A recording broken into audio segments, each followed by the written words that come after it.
Welcome to QN education. GATE 2021 exam dates जो हैं वो आपकी आ चुकी हैं।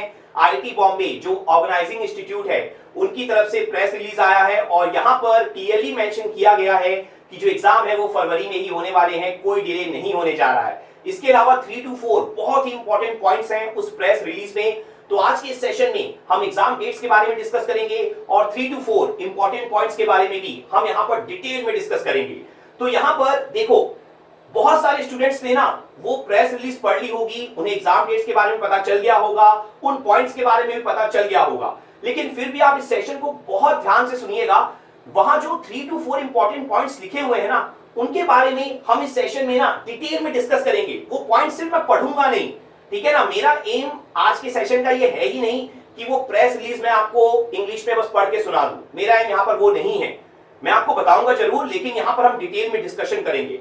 तो यहाँ पर वन बाय वन हम स्टार्ट करते हैं। तो सबसे पहले अगर हम यहाँ पर एग्जाम डेट्स के बारे में बात करें तो देखो, एग्जाम जो है आपका फरवरी में ही होने वाला है, कोई डिले नहीं है यहाँ पर। तो जो स्टूडेंट्स अभी तक ये सोच के बैठे हुए थे कि एग्जाम डिले हो जाएगा, पोस्टपोन हो जाएगा, तो हम अभी स्टडी नहीं करते हैं, जब डेट्स आएंगी तब स्टडी करना शुरू करेंगे, तो प्लीज अब स्टडी करना शुरू कर दो। डेट्स आ चुकी हैं, एग्जाम ऑन टाइम है। अगर आपने अभी भी स्टार्ट नहीं किया तो फिर रैंक लाना बहुत डिफिकल्ट हो जाएगा। अभी भी काफी डिले हो चुका है, लेकिन अभी भी आपके पास एक टाइम है, 6 मंथ्स का टाइम है। आप बड़े आराम से अगर प्रिपरेशन करते हो तो रैंक अचीव कर सकते हो। और जो स्टूडेंट पहले से प्रिपरेशन कर रहे हैं बहुत अच्छे से, वो और ज्यादा मोटिवेट हो जाओ, क्योंकि पेपर ऑन टाइम है। तो बेसिकली अब आप बहुत अच्छे से प्रिपरेशन करो, अपनी स्पीड और बढ़ा दो और अच्छे से अच्छा रैंक यहाँ पर अचीव करो। और अगर यहाँ पर मैं डेट्स के बारे में बात करूं तो जो मेंशन की गई है डेट्स 5th, 6th, 7th फरवरी, 12th, 13th, 14th फरवरी, दैट मींस यहां पर जो आपका एग्जाम है ना वो फ्राइडे को भी होने वाला है। पहले आपका एग्जाम सैटरडे संडे को ही होता था, इस बार फ्राइडे को भी होगा। और इसका रीजन आप समझ ही सकते हैं, कोविड-19 के कारण सोशल डिस्टेंसिंग मेंटेन करना बहुत इंपॉर्टेंट है। तो इस पॉइंट को यहां पर कंसीडर किया गया है, इसलिए जो ड्यूरेशन है वो बढ़ा दी गई है। बेसिकली ये होगा इस बार कि एक टाइम पे लेस नंबर ऑफ स्टूडेंट्स को बुलाया जाएगा ताकि सोशल डिस्टेंसिंग मेंटेन की जा सके। और यहां पर एक पॉसिबिलिटी और हो सकती है, वो पॉसिबिलिटी आपकी ये हो सकती है कि हो सकता है कि एक सेट की जगह आपके 2 सेट हो। अगर मान लो किसी ब्रांच में सिर्फ एक ही सेट में पेपर होता है तो इस साल हो सकता है 2 सेट में हो। ये पॉसिबिलिटी हो सकती है। आगे आने वाले दिनों में सिचुएशन के अकॉर्डिंग हमें पता चलेगा, लेकिन अभी के लिए आप ये मान के चलो कि फ्राइडे को भी एग्जाम हो रहा है। ये आपके लिए एक न्यू पॉइंट है। नाउ जो नेक्स्ट पॉइंट है आपका, देखो प्रेस रिलीज में ना एक बहुत ही इंपॉर्टेंट पॉइंट मेंशन है कि इस साल आप ना 2 पेपर के लिए एक साथ अपीयर हो सकते हो। इसका मीनिंग क्या है हम इसको पहले समझते हैं, फिर डिटेल में डिस्कस करेंगे। देखो, अगर आप इलेक्ट्रॉनिक्स ब्रांच के स्टूडेंट हो तो आप कंप्यूटर साइंस के लिए भी अपीयर हो सकते हो। आप यहां पर ना इस पॉइंट पे आपको बहुत सारे ओपिनियन मिल जाएंगे, लेकिन ना आपको अपने अकॉर्डिंग समझना होगा कि आप कहां स्टैंड करते हो। मैं एक डिस्कशन करता हूं, उसके बाद आपको समझने में बहुत ज्यादा हेल्प मिलेगी। आप देखो, यहां पर अगर मैं एक केस लेकर चलूं, लेट सपोज आप इलेक्ट्रॉनिक्स ब्रांच के स्टूडेंट हो और आप फर्स्ट टाइम प्रिपरेशन कर रहे हो, या आपकी प्रिपरेशन बहुत अच्छी नहीं है, अभी आपने लास्ट टाइम की थी प्रिपरेशन लेकिन बहुत अच्छे से आप नहीं कर पाए थे। मतलब आगे आने वाले महीनों में आपको इसी ब्रांच पे बहुत ज्यादा फोकस करने की अभी जरूरत है।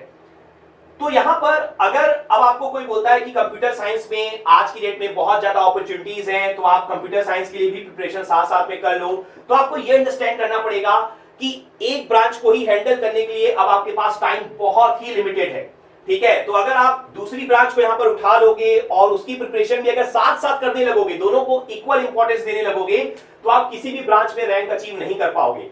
क्योंकि गेट पॉइंट ऑफ व्यू से अगर हम बात करें ना, तो इलेक्ट्रॉनिक्स का सिलेबस और कंप्यूटर साइंस का सिलेबस बहुत ही कम मैच होता है, ठीक है। ये पॉइंट आपको ध्यान में रखना होगा, आपको कंप्लीटली न्यू सिलेबस पढ़ना पड़ेगा, तो ये पॉसिबल नहीं है। ये पॉइंट आप ऑलवेज ध्यान रखना। केस नंबर 1 उन लोगों के लिए है जिनकी प्रिपरेशन अभी अपनी ब्रांच में ज्यादा अच्छी नहीं है, ये पॉइंट ध्यान रखना। हाँ, इस केस नंबर 1 के अंदर अगर आप इलेक्ट्रॉनिक्स ब्रांच के स्टूडेंट हो तो आप क्या क्या कर सकते हो। तो अगर आप इलेक्ट्रॉनिक्स ब्रांच के स्टूडेंट हो तो आप इंस्ट्रूमेंटेशन ब्रांच से पेपर दे सकते हो, क्योंकि सिलेबस बहुत ज्यादा मैच करता है, ये पॉइंट आप ध्यान रखना। इसके अलावा यहां पर अगर आप इलेक्ट्रिकल ब्रांच के स्टूडेंट हो तब भी आप इंस्ट्रूमेंटेशन ब्रांच से पेपर दे सकते हो। इसके अलावा अगर आप इंस्ट्रूमेंटेशन ब्रांच के स्टूडेंट हो तो आप इलेक्ट्रॉनिक्स के लिए भी जा सकते हो। इसके अलावा अगर आप इलेक्ट्रिकल ब्रांच के स्टूडेंट हो तो आप ईसी के लिए भी जा सकते हो। ठीक है, लेकिन अगर ईसी के स्टूडेंट हो तो इलेक्ट्रिकल के लिए मत जाओ। उसका रीजन क्या है आप समझो। अगर आप इलेक्ट्रिकल के स्टूडेंट हो ना, मैं सिर्फ गेट पॉइंट ऑफ व्यू से डिस्कस कर रहा हूं, तो देखो आपको ना कम्युनिकेशन सिस्टम ही एक्स्ट्रा पढ़ना पड़ेगा, उस पर ज्यादा फोकस करना पड़ेगा। बाकी भी सब्जेक्ट हैं जिनमें आपको एक एक दो दो टॉपिक एक्स्ट्रा पढ़ने पड़ेंगे, लेकिन मेन आपको कम्युनिकेशन सिस्टम ही पूरी तरीके से पढ़ना पड़ेगा। लेकिन अगर आप इलेक्ट्रॉनिक्स ब्रांच के स्टूडेंट हो और अगर आप इलेक्ट्रिकल से भी देना चाहते हो साथ साथ में, तो आपको power system, power electronics, machine, measurement, ये बहुत लेंथी सब्जेक्ट स्टडी करने पड़ेंगे, जो यकीन मानो पॉसिबल नहीं है अगर आप फर्स्ट टाइम प्रिपरेशन कर रहे हो या आपकी प्रिपरेशन अच्छी अभी नहीं है अपनी ब्रांच में तो। ठीक है, ये पॉइंट आप ऑलवेज ध्यान में रखना। इसलिए आप एरो को देखो, मैंने यहां डबल साइडेड बनाया है, यहां पर मैंने सिंगल साइडेड बनाया है। ठीक है, पॉइंट समझ में आ गया। पर ये कुछ एग्जांपल हैं, इसके अलावा और भी एग्जांपल्स हो सकते हैं। अब अगर यहां पर मैं केस नंबर 2 की बात करूं, तो केस नंबर 2 आपका ये हो सकता है कि आपकी प्रिपरेशन बहुत ही एक्सीलेंट है अपनी ब्रांच में, आप लास्ट ईयर किसी रीजन के कारण बहुत अच्छा रैंक अचीव नहीं कर पाए थे, जो भी रीजन रहा होगा, लेकिन आपकी प्रिपरेशन बहुत अच्छी है। इस साल जस्ट आप अपनी ब्रांच में सिर्फ टेस्ट ही देना चाहते हो और रिवीजन बस करना चाहते हो, और आपको लगता है कि आपके पास काफी टाइम है पढ़ने के लिए, तो आप जा सकते हो फिर अदर ब्रांच की तरफ, कंप्यूटर साइंस की तरफ या इलेक्ट्रॉनिक्स वाले इलेक्ट्रिकल की तरफ जा सकते हैं। अगर उनको लगता है कि ज्यादा अपॉर्चुनिटीज मिलेंगी तो साथ साथ आप उनकी प्रिपरेशन भी कर सकते हो। लेकिन मैं ऑलवेज बिलीव करता हूं कि आपको ना अपनी ब्रांच पे या जो आपकी मेन ब्रांच है जिसका आप टारगेट कर रहे हो उस पे आपको फोकस रखना चाहिए।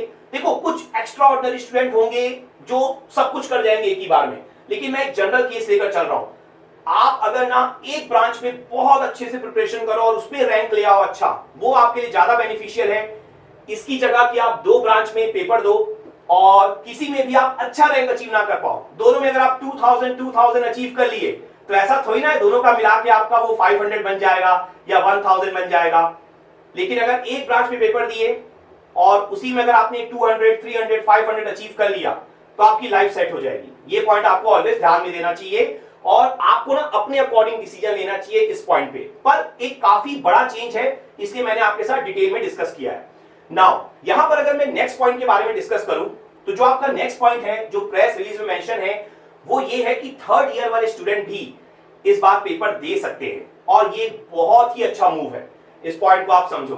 देखो यहां पर ना 2009 की मैं बात कर रहा हूं, जब हम लोगों ने एग्जाम दिया था गेट का, तो उस टाइम ये होता था थर्ड ईयर में भी आप एग्जाम दे सकते थे। उसके बाद कुछ टाइम के बाद से ये जो रूल है वो हट गया, फिर आप डायरेक्टली फोर्थ ईयर में ही दे सकते हो। देखो जब आप थर्ड ईयर में पेपर देते हो ना तो आपको एक सिचुएशन पता चल जाती है, एग्जाम का प्रेशर समझ में आ जाता है, और अगर थर्ड ईयर में रैंक आ गया तो उससे अच्छी कोई बात ही नहीं है। लेकिन अगर किसी कारण से नहीं भी आ पाया तो फोर्थ ईयर में दोबारा आपके पास मौका रहता है, आप एग्जाम प्रेशर से एक बार गुजर चुके होते हो। देखो जितना भी टेस्ट दे लो, जब आप गेट का एग्जाम दे रहे होते जो प्रेशर होता है ना उसका एक्सपीरियंस ही अलग है। तो वो आपने एक बार कर लिया है तो फिर आप फोर्थ ईयर में जब दोबारा देने जाओगे तो बहुत बेनिफिट होता है आपको, और फोर्थ ईयर में ही मैक्सिमम चांसेस रहेंगे कि आप अच्छा रैंक फिर अचीव कर लोगे अगर आपने थर्ड ईयर में नहीं किया है तो। ठीक है, वैसे टारगेट यही बना के चलो कि मुझे थर्ड ईयर में ही करना है। बेसिकली आपके पास दो मौके हो जाते हैं, लेकिन अगर आप फोर्थ ईयर में पहली बार देते हो और उसमें अच्छा परफॉर्म नहीं कर पाए तो फिर ड्रॉप लेना पड़ जाता है। तो यहां पर आप ड्रॉप लेने से बच सकते हो।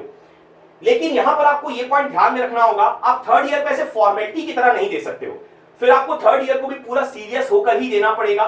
ठीक है, सिर्फ प्रैक्टिस की तरह मत लो उसको, प्रॉपर सीरियसनेस के साथ एग्जाम दो। और उसके लिए ना आपको थर्ड सेमेस्टर से ही प्रिपरेशन स्टार्ट कर देनी चाहिए। अगर मैं आज के कंपटीशन लेवल की बात करूं, कोई जरूरी नहीं है कि थर्ड सेमेस्टर में आप पूरे के पूरे 10 के 10 सब्जेक्ट पढ़ डालो, फोर्थ सेमेस्टर में पूरे के पूरे 10 के 10 पढ़ डालो।